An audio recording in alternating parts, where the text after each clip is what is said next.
Hindi mapakali itong si Sheila. Kanina pa ito kinakabahan na halos hindi makapag-concentrate sa kanyang trabaho bilang isang waitress.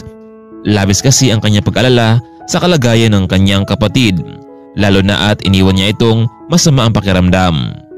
Ilang araw na rin itong nakaramdam ng pangirot na katawan, halos hindi makahinga. Pero wala siyang nagawa kundi iwan muna ang bunsong kapatid para magtrabaho. Gusto niya kasing dalhin ang kapatid sa ospital para ipa-check up ito. Minsan kasi napansin ni Sheila na naghihina at hindi makahinga ang kanyang kapatid na si Crisel. Sumagi tuloy sa kanyang isipan na baka katulad ito sa sakit ng kanyang ina na dahil sa walang sapat na pera, kaya bilang panganay sa kanya nakaatang ang responsibilidad, lalo na at pumanaw na ang kanyang mga magulang. Kailangan niyang kumayod sa murang edad para mataguyod ang kapatid nito. Hindi siya nakapagtapos ng kolehiyo at dahil silang dalawa lamang ang naiwan, malayo sila sa kamag-anak at gagawin niyang lahat para sa kapatid. Sa edad na 20 taong gulang, siya na ang naging ina at ama dito. Habang naka-duty ito sa mga oras na iyon ay biglang may tumawag sa kanyang phone at nagmula ito sa kanyang kapitbahay at kaibigang itong si Cassie. Abot ang kaba nito kung bakit tumawag ang kaibigan. Hello Cassie, ano nangyari?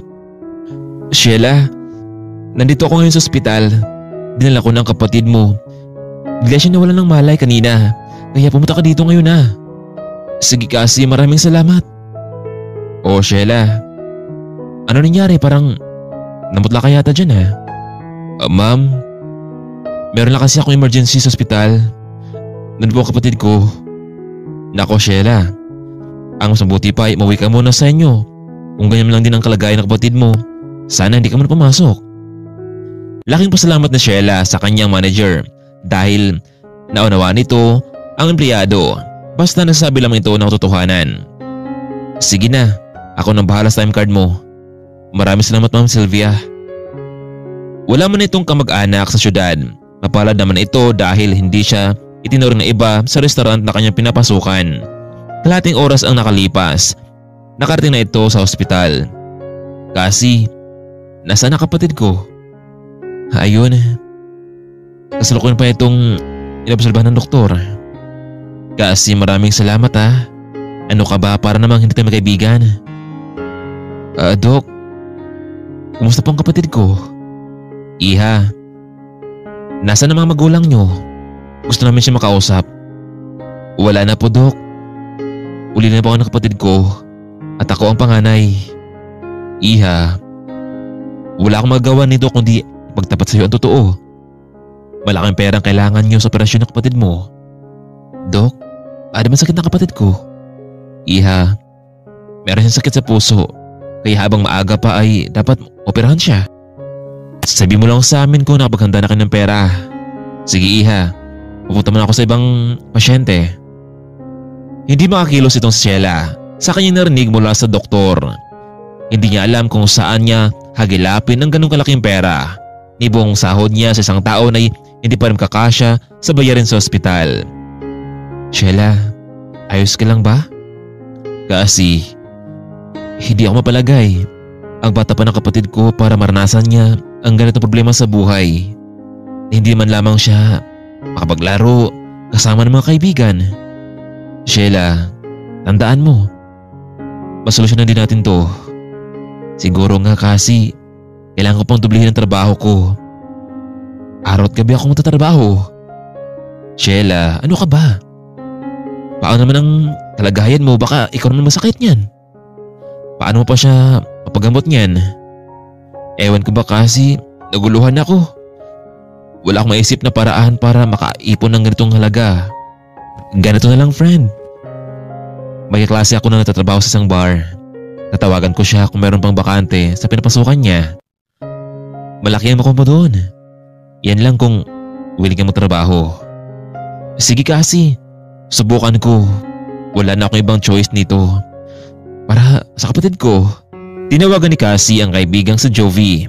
Mabuti lang at nangailangan sila ng isa pang performer at sa gabi ng iyon. Pero Cassie, paano naman ang kapatid ko? Sino ang magbabantay sa kanya kapag wala ako? Sheila, dahil kaibigan kita, ako na magbabantay sa kapatid mo. Ito lang kasi ang magagawa ko para sa'yo. Kasi hindi mo lang alam talaga, sobrang saya ko na nagkaroon ako ng kaibigan na katulad mo. Di nga. Baka naman mayak mo yan. Sheila, pumunta ka na ngayon.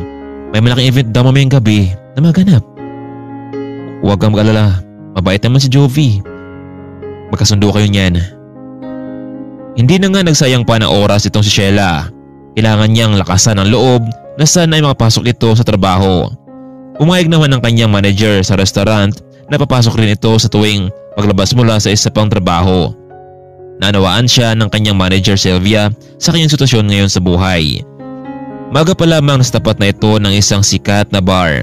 Bagamat sarado pa ito pero may tao pa rin sa loob. Kumatok ito sa pinto. May nagbukas isang lalaking malaki ang katawan. Anong ginagawa mo dito, Iha? Sino ang hinahanap mo? Sir, nandito ba si Jovi? Pinapunta kasi ako dito ni Cassie, yung kaibigan niya. Sige, ikaw na ba yung papasok mamayang gabi? Binuksan ng guard ang pintuan at tuloy nakapasok sa loob itong si Sheila.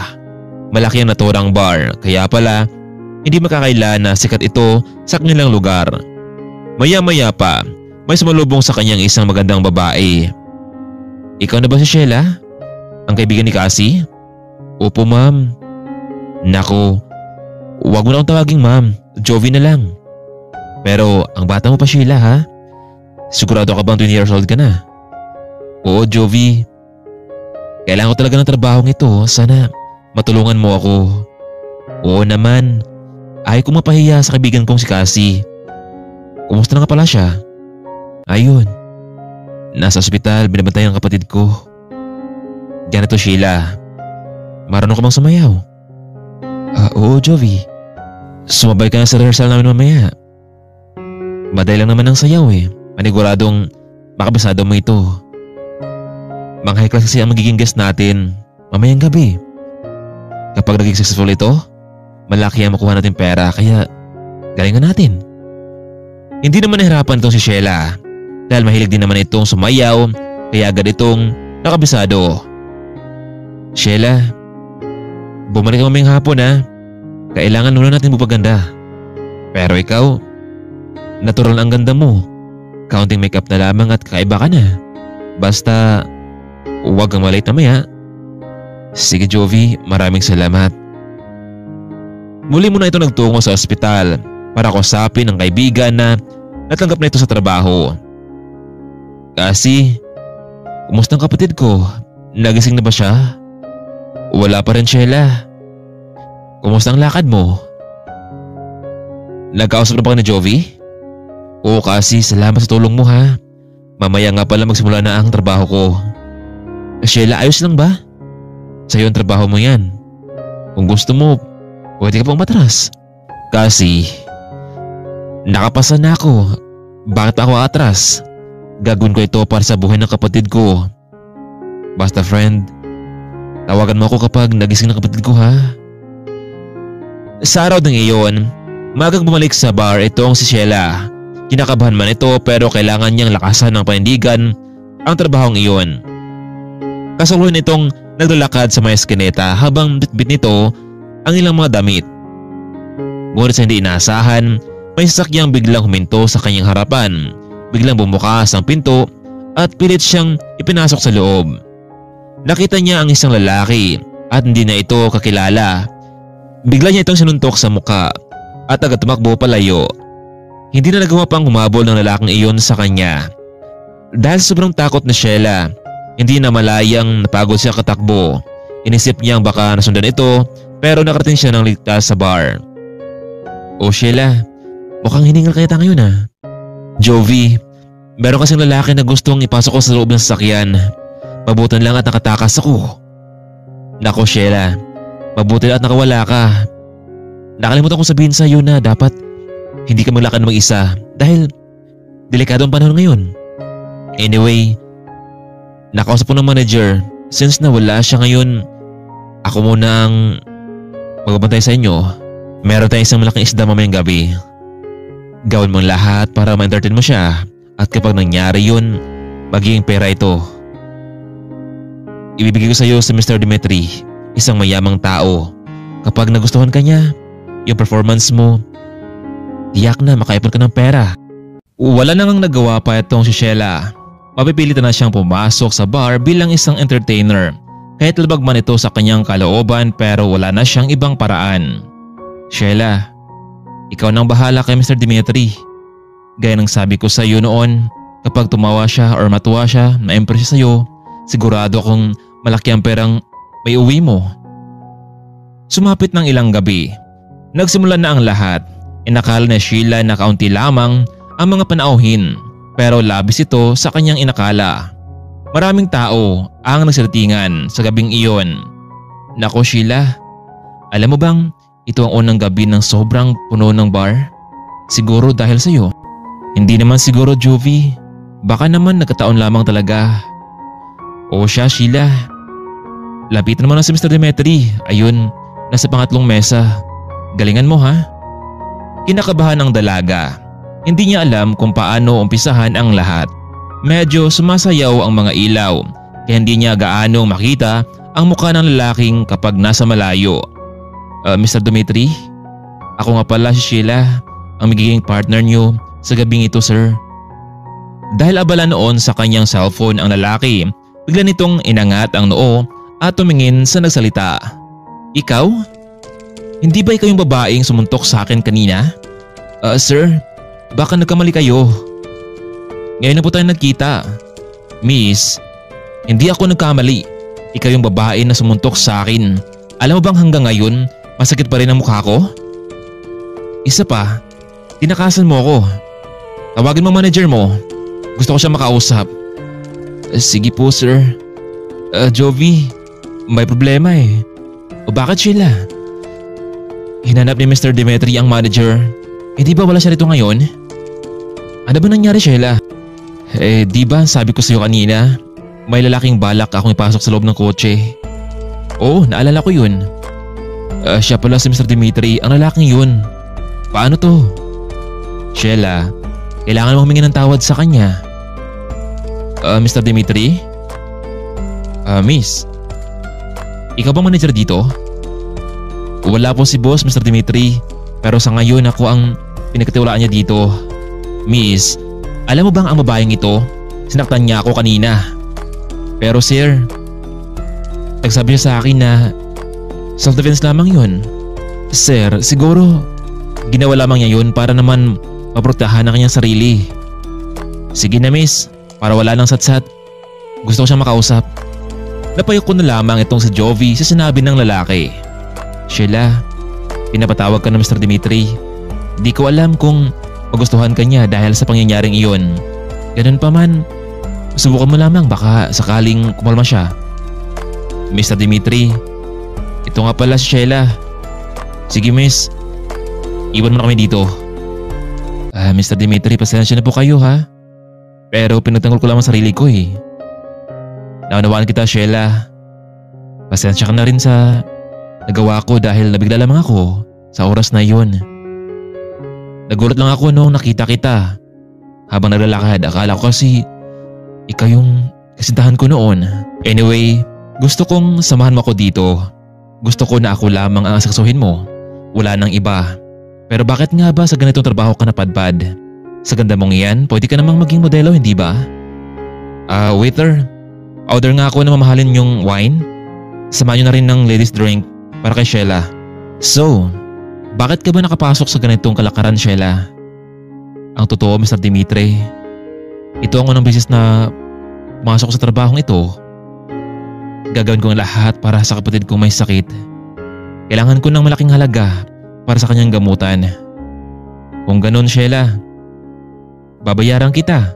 Ang gusto ko lamang ay samahan mo ko sa loob ng ilang buwan kung ayos lamang sa'yo. Kung magkano, sagot ko ng operasyon sa kapatid mo. Bakit mo ito ginagawa Mr. Dimitri? Anong dahilan? Alam mo ang totoo, 2 linggo na ang nakalipas mula noong pumanaw ang aking kasintahan. Mahal namin ang isa't isa. Mula noong minahal ko siya, kung gaano kami kasaya, ganoon din pala kasakit ang aking naramdaman ngayon. Alam mo kung bakit kita sinakay sa kotse noon, kahapon, yun ay dahil Magkamukha kayong dalawa ni Carla, ang babaeng minahal ko. Kinuha ni Demetri ang larawan sa kanyang kasintahan mula sa kanyang pitaka. Laking gulat naman itong si Sheila dahil walang kakaiba sa kanyang itsura na para bang magkapatid sila o kaya naman ay magkambal. Mr. Demetri, kung sakaling pumayag naman ako, ano ang magiging papel ko sa buhay mo? Sheila, gusto kong isipin na hindi pa rin nawala sa buhay ko si Carla, kaya nais kong ikaw ang magiging Carla sa harapan ng mga magulang ko. Dahil kapag nabalitaan nilang wala si Carla at nabigo ako, nagampanan ang tungkulin ko sa kanya, sigurado kong mawala sa akin ang mana ko. Kaya naman nakikusap ako sa iyo na sana ay pumayag ka. Narito nga pala ang cheque. Mr. Demetri, hindi ko alam kung paano kita pasalamatan. Oo, pumapayag na ako sa kasunduan mo. Gusto kong makasigurado na maligtas ang buhay ng kapatid ko. Sheila, dahil sang-ayon ka naman sa lahat ng ito, mula sa araw na ito ay tatawagan kitang Carla. Okay lang ba sa'yo? Simple lang naman ang gusto ko eh. Kapag nariyan ang mga magulang ko, magpanggap ka bilang kasintahan ko. Kinakabahan man ang dalaga pero para sa kanyang bunsong kapatid ay gagawin niya ang lahat. Walang pag-alinlangang binigay ni Demetri ang pera, pero sa gabi ding iyon, sasama siya sa lalaki.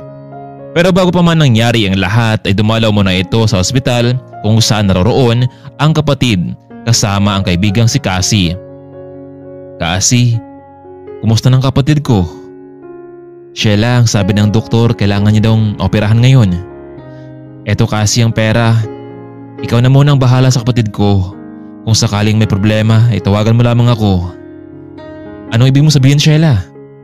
Cassie, meron akong mahalagang gagawin. Gustuhin ko mang samahan ang kapatid ko pero hindi pwede. Sheila, paano kung sa pagmulat ng kanyang mata ay hanapin kanya sa akin? Ano sabihin ko? Kasi sabihin mo lang na ginawa kong lahat para sa kanya, para maligtas ang buhay niya. Matapos binigay na Sheila ang pera, agad rin itong umalis para tuparin ang kanilang napag-usapan ng lalaki. Naghintay sa labas ng ospital ang isang magarang sasakyan na siyang kukuha kay Sheila. Sir, kayo na po ba ang pinupunta ni Demetri dito? Opo Ma'am Carla. Totoo nga pala talaga na sabi ni boss na buhay pa kayo. Tawagan niyo na akong Kuya Albert, ma'am. Magagalit sa akin si boss kapag tinawag niyo akong sir. Bakit po kayo na pa dito sa ospital? Meron ba masamang nangyari? O wala naman kuya. Dinala ko lang ang kamag-anak ko. Ito ang unang pagkakataon na makasakay ng isang mamahaling sasakyan itong si Sheila. Sino ba naman ito para magkaroon ng sasakyan? Ganong mahirap ang kanyang buhay mula noong iniwan sila ng mga magulang. Boss, narito na si Ma'am Carla. Hindi mapaniwala ang babae kung gaano kalaki ng kondo na pinagtirahan ng lalaking gustong tumulong sa kanya.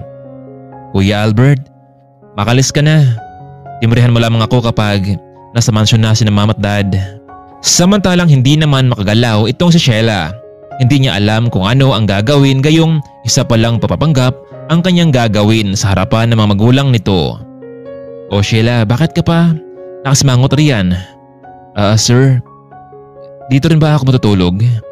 Oo naman Sheila. Gusto kong pagdating ng mga magulang ko ay makita ka nila rito sa kondo ko. Ano ba dapat kong gawin sir? Sheila, gawin mo isang bagay gaya ng isang kasintahan. Ayaw kong malaman nila na isa lamang itong papanggap ha? Dahil panigurado akong mawala ang lahat sa akin. Hello boss! Narito na sa mansyon ang daddy at mami mo. Sige Kuya Albert, maraming salamat. Kinausap ng masinsinan ni Demetri itong si Sheila na isang araw dadalaw dito ang mga magulang. Samantalang tumawag naman itong si Cassie mula sa ospital. Pinalam lamang nito na naging successful ang operasyon ng kapatid. Ilang linggo lamang ay pwede na rin itong makauwi sa bahay. Cassie, ikaw mo nang bahala sa kapatid ko. Kung sakaling hanapin niya ako, sabihin mong nagtatrabaho ako. Kung yan ang gusto mo Sheila, ikaw ang bahala. Lumuwang ang pakiramdam ng dalaga matapos nabalitaan na nasa maayos ng kalagayan ang kanyang kapatid. Iho, na-miss ka namin. Nasaan si Carla? Mami, ayun. Nasa kusina. Pinaghanda kayo ng pagkain. Naku anak. Marunong pala siyang magluto. Mami, Wala noong nasa ibang bansa kayo ni Dad. Nag-aral siyang magluto. Gusto niya kasing ipakita sa inyo na hindi lang sa trabaho kundi sa pagluluto magaling siya. Maya-maya pa lumabas mula sa kusina itong si Carla. Teka lang Carla, parang may kakaiba yata sa'yo ah. Bakit po tita? Napansin ko lang kasi bakit nawala yung lunal sa may bandang labi mo? Ma'am. Pinalaser kasi namin kanina ni Carla para mas magiging kaya-aya ang kanyang ganda, hindi ba? Kung sa bagay, mas lalo kang maganda iha. Siya nga pala, Dimitri. Kailan ba ang kasal? Para naman maayos ko na ang lahat. Ma'am, agad-agad?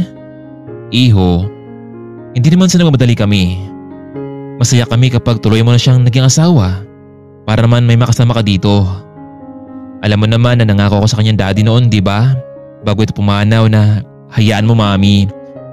Doon din naman pupunta ang lahat, di ba? Kinakabahan itong si Sheila kung bakit pupunta sa kasalan ang lahat ng kanyang ginawa sa halip na papapanggap lamang ito. Matapos na pag-uusap na mag-ina ay muli itong umalis. Sir, tama ba ang narinig ko? Isang kasal? Pero sir, ang usapan natin ay ipapanggap lamang tayo, di ba? Bilang magkasintahan. Sheila, hindi ko kailangan ng mungkahi mo dahil binayaran na kita. Pinagimot ko na ang kapatid mo. Pero Mr. Dimitri, paano kung hindi ako papayag sa ganong setup? Wala ka na magagawa Sheila dahil akin ka na. Naintindihan mo ba ako? Sinabi ko sa iyo na akin ka na. Magbihis ka na, alis tayo. Gustong umiyak ni Sheila pero pinigilan niya na lamang ito. Sa araw ding iyon nagtungo sila sa isang luxury shopping mall para bilhan ng mga gamit itong dalaga. Ngunit sa hindi inaasahan nag-cross muli ang landas ng dating magkasintahan. Inakala ni Dimitri na pumanaw na itong si Carla, ngunit isa itong palaisipan sa kanya dahil narito ngayon sa kanyang harapan ang babaeng mahal niya. Carla, ano ibig sabihin nito? Akala ko wala ka na, pero ano to? Buhay ka pa pala? Dimitri, pasensya ka na kung sa ganung paraan kita iniwan. Oo, hindi na kita gusto. Ang mga magulang mo lang naman kasi ang may gusto nito, hindi ba? Ng lahat ng ito. Paano naman ang karapatan ko? Nagkunwari akong wala na para naman makalimutan mo na ako. Mabuti naman at may bago ka ng nahumalingan ngayon at kamukha ko pa. Oops, baka naman magkadugo kami ng babaeng ito. Wala kang utang na loob, Carla. Ginawa ng mga magulang ko ang lahat mula noong nawala ang magulang mo, tapos ganito pa ang sukli mo? Dimitri, oo. Inamin ko na mabuti ang mga magulang mo pero nasasakal na ako. Ginusto kita pero talagang labas sa akin kalooban ito. Kaya naman nagpasya na lamang ako na hindi ko karamdam sa inyo. Carla, kung ganun, dapat sinabi mo noon sa amin una-una pa lamang. Dimitri, wala akong feelings para sa iyo. Heto nga pala si Richard, ang totoong minahal ko. Ikaw Carla, desisyon mo yan. Ano bang magagawa ko? Tara na Sheila, umalis na tayo. Hindi natin pa kailangan pang bumili ng gamit dahil wala palang kwenta ito eh. Pero Dimitri, hindi mo ba paglaban ng babaeng ito? Napayo ko na lamang ang binata sa sinabi ng dalaga. Ilang minuto pa, muli na silang sumakay sa sakyan at nagtungo sa kondo. Paano na? Ano gagawin natin, sir? Kung malaman ito ng mami mo, baka madamay pa ako. Sheila, pwede mo ba akong samahan muli? Gusto ko lang ilabas ang mga sama ng loob ko kay Carla kung bakit niya kami niloko. Sige sir, sino ba naman ako para tumanggi? Muling nagtungo silang dalawa sa bar kung saan una silang nagkita. Oo Sheila, mabuti naman at narito ka, kasama mo pa si Mr. Dimitri. Oo Jovi, gusto daw niyang samahan ko siya dito. Medyo hindi kasi maganda ang mood niya ngayon eh. Ano Sheila, nakuha ba ang gusto mo sa kanya? Anong ibig mo sabihin Jovi?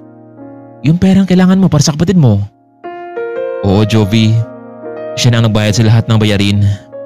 Mabuti naman kung ganun. Ano naman ang kapalit Sheila? Hindi ko alam kung ano ang pala ng lalaking ito Joey.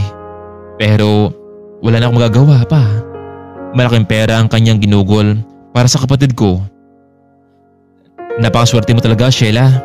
Ano kaya kung Tuloy mo na siyang akitin para naman mapasayo na. Hindi naman ako ganoon, Jovi. Sheila, kailangan mong maging praktikal. Para bang nastabi mo na tapos pakwalan mo pa? Baka magsisi ka sa huli. Pero wala akong naramdaman sa kanya ngayon. Matapos mag-usap ang dalawa, nagtungo na itong si Sheila sa binata para damayan ito. Ngunit sa isang oras lamang naroon, lasing na pala ang binata at wala nang lakas ito para makatayo pa. Sir, ayos na po ba kayo? Sheila, iuwi mo na ako sa kondo. Gusto ko nang pahinga. Tinawagan na Sheila ang driver na si Albert para sunduin sila nito. Ma'am, ano nangyari kay sir? Ay nako, ganito ang ginagawa niya sa tuwing nasaktan ito. Mahabang kwento, Kuya Albert, pakiusap. Ihatid mo na kami sa kondo. Kasalukuyan silang nasa biyahe. Nakasandal ang ulo ng binata sa balikat ng Sheila. Kahit lasing ito, ramdam niya ang bango ng lalaki. Hindi niya alam kung ano ang kanyang naramdaman sa mga oras na iyon at tila ba may kakaibang kuryente ang kanyang naramdaman. Ilang minuto ang nakalipas. Nakarating na sila sa may kondo. Dahan-dahang inilalayan na Sheila ang binata patungo sa kwarto.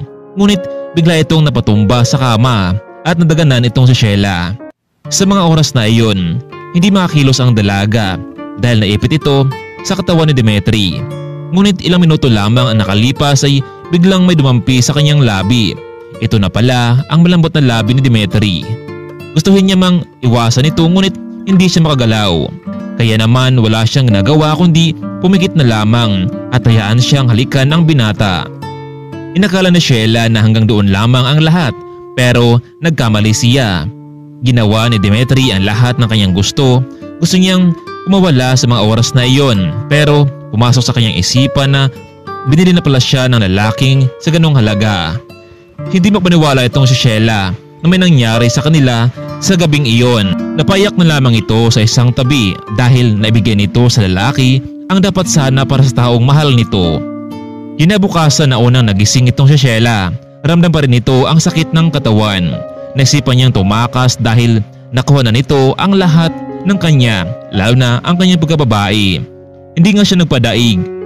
Tuloy na itong umalis sa kondo at nagtungo sa kaibigang si Cassie para makita ang kapatid nito. Sheila, mabuti naman at nag-day off ka. Cassie, kumusta naman ang kapatid ko? Heto, maayos na Sheila, pero lagi pa rin nagtatanong kung nasaan ka na. Mula sa araw na ito, hindi na kita iwan, Crisel. Ate, mabuti naman at umuwi ka na. Na-miss na kita. Sheila, hindi ka na babalik sa trabaho mo? Ewan ko kasi, hindi ko pa alam.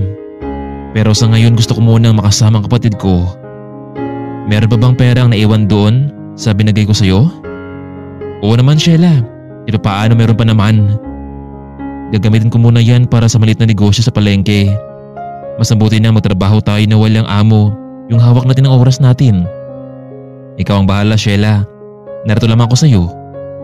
Samantalang sa araw ding iyon, pagising ni Demetri, wala na sa kanyang tabi itong si Sheila.